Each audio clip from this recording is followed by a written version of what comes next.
So మన next unit వచ్చేసి unit 2 satellite sub system అనమాట.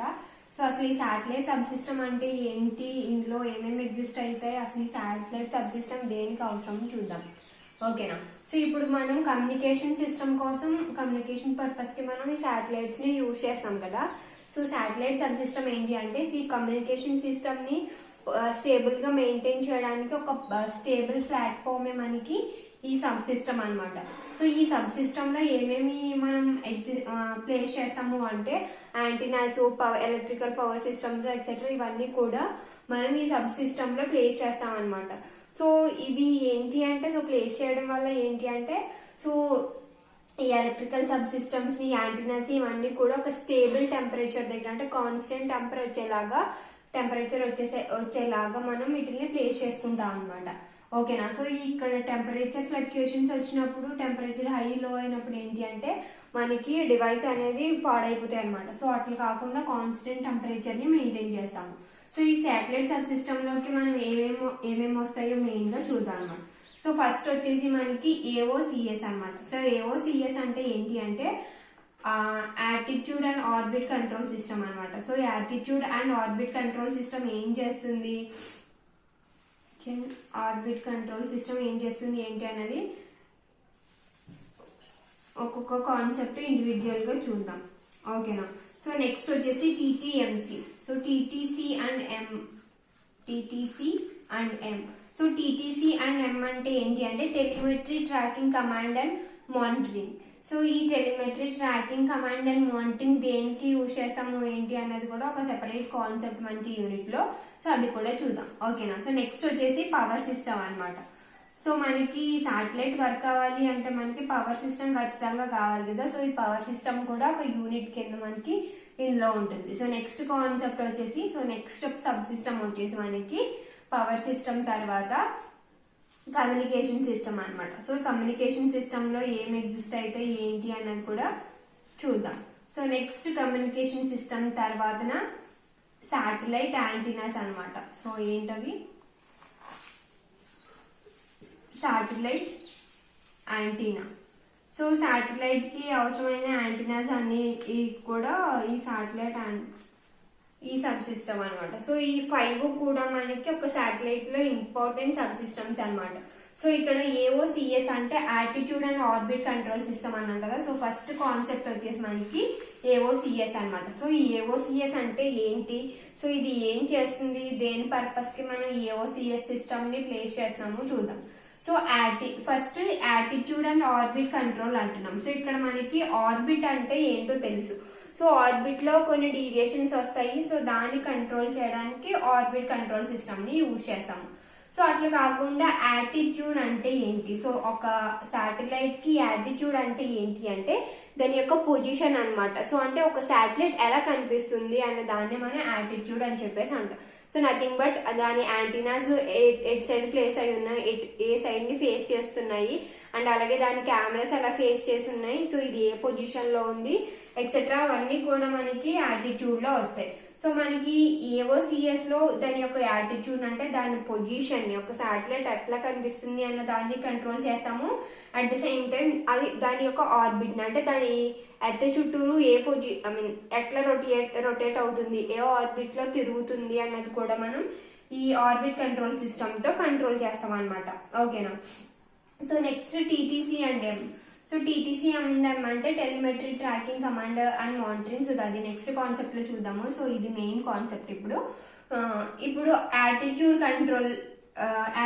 కంట్రోల్ సిస్టమ్ గురించి చూద్దాం. So attitude control system, so అసలు ఈ యాటిట్యూడ్ కంట్రోల్ సిస్టమ్ దేనికి, సో యాటిట్యూడ్ లో చేంజెస్ దేని వల్ల వస్తాయి, సో యాటిట్యూడ్ లో చేంజెస్ అనేవి దేని వల్ల వస్తాయి అంటే మనకి ఎర్త్ మ్యాగ్నెటిక్ ఫీల్డ్ వల్ల, అండ్ అలాగే ఎర్త్ మ్యాగ్నెటిక్ ఫీల్డ్ లో చేంజెస్ వల్ల, అండ్ అలాగే మనకి సోలార్ రేడియేషన్ ప్రెషర్ వల్ల. సో ఈ ఫ్యాక్టర్స్ వల్ల మనకి యాటిట్యూడ్ లో చేంజెస్ అనేవి వస్తాయి అనమాట. సో దాని పొజిషన్ లో చేంజ్ అనేది వస్తుంది.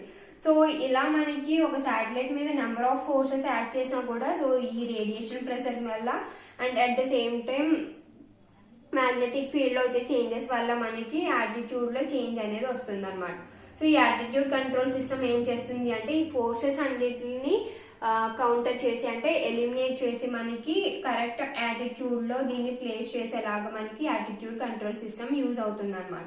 సో నెక్స్ట్ వచ్చేసి ఆర్బిట్ కంట్రోల్ సిస్టమ్. సో ఈ ఆర్బిట్ కంట్రోల్ సిస్టమ్ ఏం చేస్తుంది, సో అసలు దేని వల్ల వస్తుంది అంటే సో ఇంక్లినేషన్ చేంజెస్ వల్ల మనకి ఈ ఆర్బిట్ లో చేంజెస్ అనేవి మనకు వస్తాయి. సో ఈ ఇంక్లినేషన్ చేంజెస్ అంటే సో మనకి ఈ శాటిలైట్ మీద యాడ్ చేసే నెట్ గ్రావిటేషనల్ ఫీల్డ్ వల్ల మనకి ఈ ఆర్బిట్ లో చేంజెస్ అనేవి వస్తాయి అనమాట. సో ఈ ఆర్బిటల్ చేంజెస్ ని ఎట్లా కంట్రోల్ చేస్తున్నాం అంటే సో ఈ ఆర్బిట్ కంట్రోల్ సిస్టమ్ ఏం చేస్తుంది అంటే సో దాని మీద యాడ్ చేసి అంటే దాని ఆర్బిట్ ని డీవియేట్ చేసే ఫోర్స్ అన్నిటిని కౌంటర్ టార్క్ చేసి సో అంటే కౌంటర్ టార్క్ దానికి అప్లై చేసి సో దాని నుంచి దీని ఆర్బిట్ ని ఎక్సెసివ్ చేంజ్ రాకుండా ఈ ఆర్బిట్ కంట్రోల్ సిస్టమ్ దాన్ని మానిటర్ చేస్తూ కంట్రోల్లో పెడుతుంది అనమాట.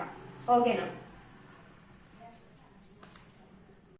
సో మన నెక్స్ట్ కాన్సెప్ట్ వచ్చేసి యాటిట్యూడ్ కంట్రోల్ సిస్టమ్ అనమాట. సో యాటిట్యూడ్ కంట్రోల్ సిస్టమ్ ని డిఫైన్ చేయడానికి నేను ఒక సెట్ ఆఫ్ కోఆర్డినేట్ సిస్టమ్ ని తీసుకున్నాను. సో ఇది నా సెట్ ఆఫ్ కోఆర్డినేట్ సిస్టమ్ అనమాట. సో ఇందులో అసలు ఈ ఎక్స్ఆర్ ఏంటి, వైఆర్ ఏంటి, జెడ్ఆర్ ఏంటి అనేది చూద్దాం. సో ఇవన్నీ మనం తీసుకున్న డిఫరెంట్ కోఆర్డినేట్ సిస్టమ్స్ అనమాట. సో ఈ జెడ్ఆర్ అనేది మనకి ఈ సెంటర్ ఆఫ్ ఎర్త్ ని పాయింట్ అవుట్ చేస్తుంది అనమాట. సో సెంటర్ ఆఫ్ ఎర్త్ ని పాయింట్ అవుట్ చేసేది నాకు జెడ్ఆర్ రిఫరెన్స్ లైన్ అనమాట. సో ఎక్స్ఆర్ అనేది ఏంటి అంటే నాకు పార్ట్ ఆఫ్ ఆర్బిట్. సో ఈ సెంటర్ పార్ట్ నాకు యాక్చువల్లీ ఇది శాటిలైట్ అనమాట, ఆరిజిన్ వచ్చేసి శాటిలైట్. సో జెడ్ఆర్ అనేది సెంటర్ ఆఫ్ ఎర్త్ ని పాయింట్ అవుట్ చేస్తుంది. అండ్ అలాగే ఇది ఈ శాటిలైట్ ఎలా ఆర్బిట్ చేస్తుంది అంటే కనుక సో ఈ ఎక్స్ఆర్ అనేది పాత్ ఆఫ్ ఆర్బిట్ కి టాంజెన్షియల్ లైన్ అనమాట ఈ ఎక్స్ఆర్. సో వైఆర్ వచ్చేసి ఈ ఆర్బిట్ కి పర్పెండిక్యులర్ గా అంటే 90 degrees చేస్తూ ఈ వైఆర్ ఎగ్జిస్ట్ అవుతుంది అనమాట. సో ఒకవేళ ఇప్పుడు ఒక శాటిలైట్ అని చెప్పేసి అంటున్నాను కదా మధ్యలోది, సో అది జెడ్ఆర్ చుట్టూరు రొటేషన్స్ చేస్తే కనుక దాన్ని అబౌట్ జెడ్ యాక్సిస్ అంటాము. సో అట్లా కాకుండా ఎక్స్ఆర్ గుండా రొటేషన్స్ చేస్తే కనుక దాన్ని రోల్ అబౌట్ ఎక్స్ యాక్సిస్ అంటాం. సో వైఆర్ యాక్సిస్ గుండా చేస్తే కనుక రొటేషన్స్ దాన్ని పిచ్ అబౌట్ వై యాక్సిస్ అని చెప్పేసి అంటాం అనమాట. సో ఓకేనా. సో ఇప్పుడు ఒక శాటిలైట్ మనకి స్టెబిలైజ్డ్ గా ఉండాలి అంటే so with respect to this 3 axis coordinates అంటే ఈ 3 రిఫరెన్స్ యాక్సిస్ తో చూసుకుంటే కనుక అది స్టెబిలైజ్డ్ గా ఉంటే అప్పుడు మన శాటిలైట్ అనేది స్టేబుల్ గా ఉంది అని చెప్పేసి మనం చెప్తాం అన్నమాట. సో అసలు ఎందుకు ఈ 3 యాక్సిస్ తో స్టెబిలైజ్డ్ గా ఉండాలి అంటే సో యాంటీనా బీమ్స్ అనేవి మనకి యాక్యురేట్ గా పాయింట్ అవ్వాలి అంటే సో ఈ 3 యాక్సిస్ తో మనకి శాటిలైట్ అనేది స్టెబిలైజ్డ్ గా ఉంటేనే మనకి యాంటీనా బీమ్ పాయింటింగ్స్ అనేవి కరెక్ట్ గా ఉంటాయి అన్నమాట. సో ఇప్పుడు నాకు ఎప్పుడైతే యాటిట్యూడ్ లో చేంజెస్ వచ్చాయో అంటే దాని పొజిషన్ లో చేంజెస్ వచ్చాయో అప్పుడు నాకు ఇక్కడ రిప్రజెంట్ చేసిన థీటా, ఫై అండ్ సై లో కూడా చేంజెస్ వస్తాయి అనమాట. సో ఈ థీటా, ఫై, సై ఏంటి అంటే సో జెడ్ జెడ్ఆర్ మధ్య ఉన్న యాంగిల్ ని థీటా అని చెప్పేసి వైఆర్ మీద ఉన్నదాన్ని ఫై అని, జెడ్ ఎక్స్ఆర్ మధ్య ఉన్నది సై అని చెప్పేసి అంటాం అనమాట. సో ఇందులో కూడా చేంజెస్ వస్తాయి. సో యాక్చువల్లీ నాకు ఈ జెడ్ ఉంది కదా, సో జెడ్ఆర్ యాక్సిస్ గుండానే నాకు శాటిలైట్ యొక్క యాంటీనా బీమ్ అనేది పాయింట్ అయి ఉంటుంది అనమాట. సో అంటే ఈ పొజిషన్ లో నాకు యాంటీనా అనేది ప్లేస్ అయి ఉంటుంది. ఓకేనా. సో ఎప్పుడైతే నాకు ఇవి చేంజ్ అయ్యాయో సో నాకు ఈ జెడ్ అంటే యాంటీనా బీమ్ పొజిషన్ కూడా చేంజ్ అవుతుంది కదా. సో ది యాటిట్యూడ్ లో చేంజ్ వచ్చినప్పుడు నాకు ఇవి చేంజ్ అవుతాయి థీటా యాంగిల్స్. సో ఎప్పుడైతే థీటా యాంగిల్స్ చేంజ్ అయ్యాయో నాకు యాంటీనా బీమ్ పొజిషన్ కూడా చేంజ్ అవుతుంది అనమాట. సో ఇన్ ఆర్డర్ మనకి ఇది యాంటీనా బీమ్ అనేది ఎప్పుడైతే పాయింటింగ్ లో చేంజ్ వచ్చిందో సో ఇక్కడ యాంటీనాస్ అంటే ఇక్కడ శాటిలైట్ లో మనం ఎన్ని యాంటీనాస్ అయితే యూజ్ చేసామో అన్ని బీమ్స్ కూడా వాటి యొక్క పొజిషన్స్ చేంజ్ అయిపోతూ ఉంటాయి. సో ఇలా మనం ఈ యాంటీనా బీమ్స్ ని రీడైరెక్ట్ చేయడానికి మనం ఈ యాటిట్యూడ్ కంట్రోల్ సిస్టమ్ అనేది యూజ్ చేస్తాం అనమాట. సో మెయిన్ పర్పస్ వచ్చేసి మనకి యాంటీనా బీమ్ ని అంటే ఒక శాటిలైట్ యాంటీనా బీమ్స్ ని కరెక్ట్ గా పాయింట్ చేయడానికి మనం ఈ యాటిట్యూడ్ కంట్రోల్ సిస్టమ్స్ ని యూజ్ చేస్తాం. సో ఈ యాటిట్యూడ్ కంట్రోల్ సిస్టమ్ ని అంటే యాటిట్యూడ్ కంట్రోల్ సిస్టమ్ లో మళ్ళీ 2 టైప్స్ ఉంటాయి అనమాట. సో 2 ways లో మనం కంట్రోల్ చేయొచ్చు యాటిట్యూడ్ ని. సో అదేంటి అంటే ఒకటి స్పిన్నర్ శాటిలైట్ ని యూజ్ చేస్తాము, ఇంకొకటి 3 యాక్సిస్ స్టెబిలైజ్డ్ శాటిలైట్ అని చెప్పేసి 2 శాటిలైట్స్ ని యూజ్ చేస్తాం. ఏంటి అంటే ఒకటి స్పిన్నర్ శాటిలైట్ ఒకటి, ఇంకొకటి 3 axis stabilised satellite. 3 axis stabilised satellite అన్నమాట. సో ఈ రెండింటిని యూజ్ చేసి మనం దాని యొక్క యాటిట్యూడ్ ని స్టెబిలైజ్ చేయొచ్చు అనమాట. సో ఇప్పుడు ఫస్ట్ స్పిన్నర్ శాటిలైట్ అంటే ఏంటి, సో దాని వల్ల ఏమవుతుంది, ప్రాసెస్ ఏంటి చూద్దాం. ఓకేనా. సో ఈ స్పిన్నర్ శాటిలైట్ అనేది ఏం చేస్తుంది అంటే, సో ఇది ఒక రకమైన ఫోర్స్ ని, గైరోస్టాపిక్ అనే ఒక ఫోర్స్ ని క్రియేట్ చేస్తుంది అనమాట. సో ఫోర్స్ ఏం చేస్తుంది అంటే, సో దాని ఆల్టిట్యూడ్ లో చేంజెస్ అనేవి రాకుండా దాని మీద యాక్ట్ చేసే ఫోర్సెస్ ని ఎలిమినేట్ చేస్తుంది అనమాట. సో ఈ స్పిన్నర్ శాటిలైట్ అనేది 1 minute కి 30 to 300 రొటేషన్స్ చేస్తుంది అనమాట. సో అట్లా రొటేషన్స్ చేసినప్పుడే దీనికి గైరోస్టాపిక్ ఫోర్స్ అనేది ఎగ్జిస్ట్ అవడం వల్ల సో మిగతా ఫోర్సెస్ ని ఎలిమినేట్ చేసి యాటిట్యూడ్ ని కంట్రోల్ చేస్తుంది అనమాట.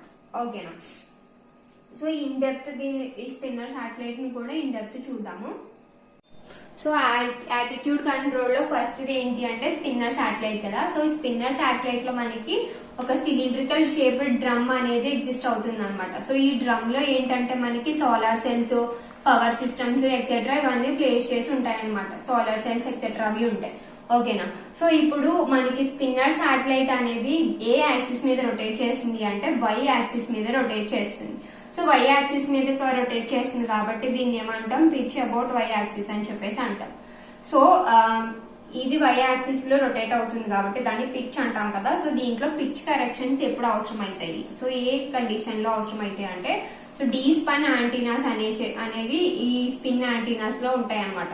సో డీ స్పన్ యాంటీనాస్ ఎక్కడైతే ఎగ్జిస్ట్ అయ్యాయో ఆ సిస్టమ్ దగ్గర మనకి పిచ్ కరెక్షన్స్ అనేవి అవసరం అవుతాయి. సో ఈ పిచ్ కరెక్షన్ అనేది ఎలా చేస్తాము అంటే, డీ స్పన్ మోటార్స్ యొక్క స్పీడ్ ని వ్యారీ చేయడం వల్ల, సో డీ స్పన్ మోటార్స్ యొక్క స్పీడ్ ని వ్యారీ చేయడం ద్వారా మనం ఈ పిచ్ కరెక్షన్స్ ని పర్ఫామ్ చేస్తాం అనమాట. ఓకేనా. సో పిచ్ కాకుండా మనం ఇంకా రోల్ అండ్ యా అని కూడా మాట్లాడుకున్నాం కదా. సో ఈ రోల్ అండ్ యా అనేవి ఎట్లా చేంజ్ అవుతాయంటే, రేడియల్ జెట్స్ అని చెప్పేసి ఉంటాయి. సో ఆ రేడియల్ జెట్స్ ని యూజ్ చేసి మనం ఈ రోల్ ని యాని కరెక్ట్ చేస్తాం అనమాట. సో ఓకేనా, ఇందులో వచ్చే వేరియేషన్స్ ని. సో ఇది మనకి స్పిన్నర్ శాటిలైట్ అనమాట. సో నెక్స్ట్ వచ్చేసి 3 యాక్సిస్ స్టెబిలైజర్ శాటిలైట్ ఉంది కదా. సో ఈ 3 యాక్సిస్ స్టెబిలైజర్ శాటిలైట్ అనేది మెయిన్ గా దేని మీద డిపెండ్ అయి ఉండి శాటిలైట్ ని స్టెబిలైజ్ చేస్తుంది అంటే, మొమెంటమ్ ఆఫ్ వీల్స్ అన్నమాట. Momentum of wheels. సో ఈ మొమెంటమ్ యొక్క స్పీడ్ ని అంటే మొమెంటమ్ ఆఫ్ వీల్స్ యొక్క స్పీడ్ ని రెడ్యూస్ చేస్తూ ఇంక్రీజ్ చేస్తూ మనకి ఈ శాటిలైట్ ని స్టెబిలైజ్ చేస్తుంది అన్నమాట. ఓకేనా. సో అంటే కంటిన్యూ ఈ మొమెంటమ్ స్పీడ్ యొక్క వీల్స్ యొక్క మొమెంటమ్ స్పీడ్ ని చేంజ్ చేస్తూ ఉంటుంది అనమాట ఈ శాటిలైట్. ఓకేనా. సో ఇట్లా చేంజ్ చేయడం ద్వారా అసలు ఎలా చేంజ్ చేస్తుంది, ఎందుకు యాటిట్యూడ్ అనేది ఈ శాటిలైట్ ని యూజ్ చేస్తే స్టెబిలైజ్ అవుతుందంటే, సో ఇప్పుడు ఏదో ఒక యాక్సిస్ లో మనకి టార్క్ అనేది కాన్స్టెంట్ గా ఉందనుకోండి ఒక యాక్సిస్ లో. సో టార్క్ అనేది కాన్స్టెంట్ గా ఉన్నప్పుడు ఏం జరుగుతుంది అంటే, కంటిన్యూస్ గా మనకి వీల్ యొక్క మొమెంటమ్ స్పీడ్ అనేది డిక్రీజ్ అవడం కానీ ఇంక్రీజ్ అవడం కానీ జరుగుతుంది అనమాట. సో ఇట్లా కంటిన్యూస్ గా స్పీడ్ అనేది ఇంక్రీజ్ గానీ డిక్రీజ్ గానీ అవడం వల్ల మనకి ఏమవుతుంది అంటే, ఒక శాటిలైట్ అనేది స్టెబిలైజ్డ్ గా ఉంటుంది అండ్ అలాగే దాని యాటిట్యూడ్ కూడా స్టెబిలైజ్డ్ గా ఉంటుంది అనమాట. సో ఇట్లా మనం స్పిన్నర్ శాటిలైట్స్ ని అండ్ అలాగే 3 యాక్సిస్ స్టెబిలైజ్డ్ శాటిలైట్స్ ని యూజ్ చేసి యాటిట్యూడ్ ని కంట్రోల్ చేయొచ్చు అనమాట. ఓకేనా.